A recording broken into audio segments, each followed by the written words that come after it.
현실을 돌아보면 오늘날의 수많은 교회와 주의 종들과 성도들이 있음에도 불구하고 세상은 좀 더 악해지고 타락해가고 있습니다. 그 이유가 무엇입니까?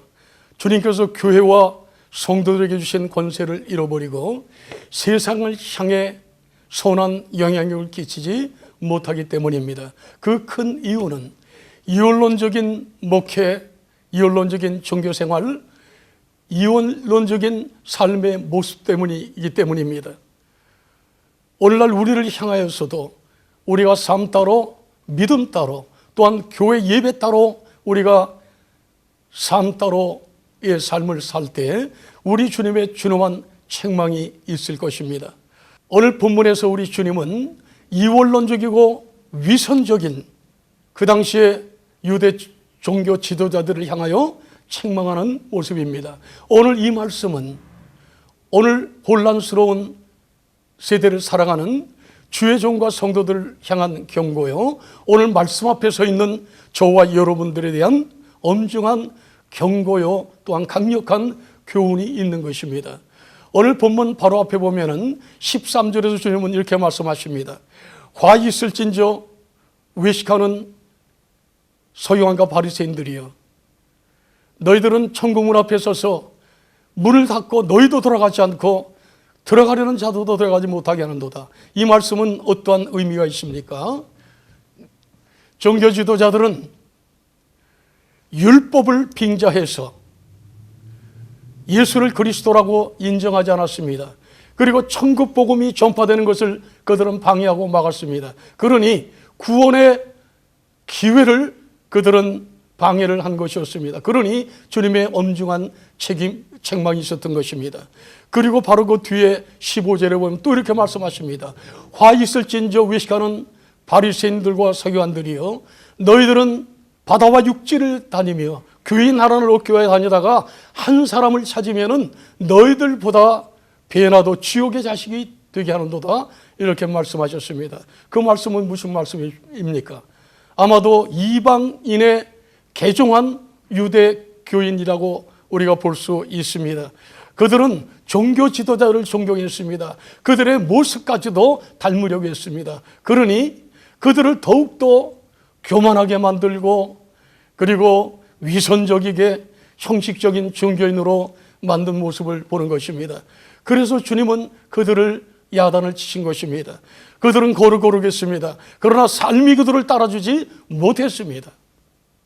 그들은 경건의 모양은 있었지만 경건의 능력이 없었습니다.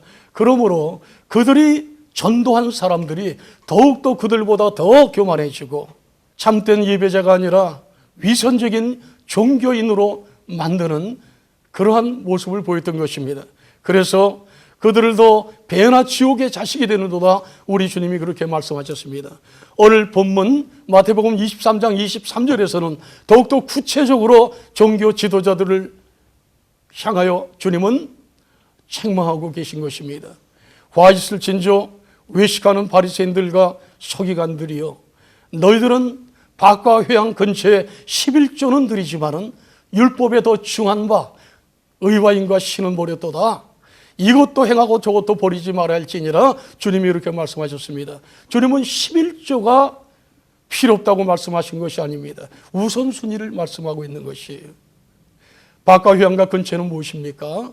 그것은 약초입니다. 봄에 씨를 뿌렸다가 가을에 거두는 약초지요. 그런데 그 약초까지도 철저히 11조로 드렸습니다. 물론 그 11조 자체가 나쁘다는 것은 아닙니다. 그러나 율법에 더 중한 바 의와 인과 신은 버렸다, 지키지 않는다 책망하고 계신 것입니다.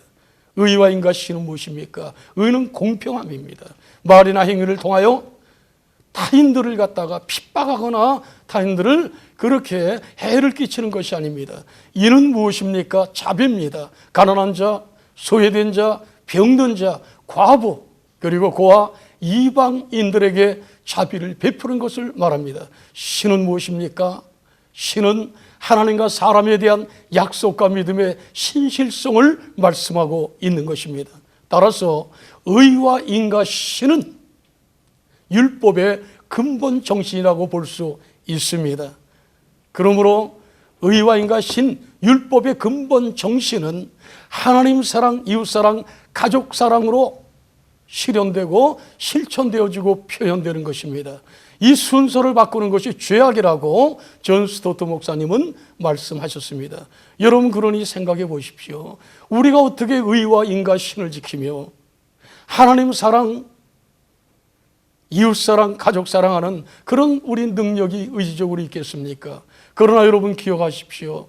의와 인과 신, 하나님 사랑, 가족 사랑, 이웃 사랑, 가족 사랑, 이것은 우리 주님이 요구하시는 율법의 근본 정신이요, 십자가의 실천 신학이요, 또한 실천적인 복음의 핵심이라고 볼 수 있는 것입니다. 그러므로 주님의 뜻을 알아 우리가 순종할 때 우리는 얼마나 이 세상이 아름답게 변해가겠습니까? 주님 오실 때 가까웠습니다. 우리는 이제 마지막 때라고 말하고 있습니다. 그렇다면 우리가 주님의 음성, 주님의 뜻에 우리가 귀를 기울여야 할 것입니다. 세례 요한 때부터 천국은 지금까지 침노당하나니 침노하는 자가 빼앗느니라, 그렇게 말씀하셨습니다.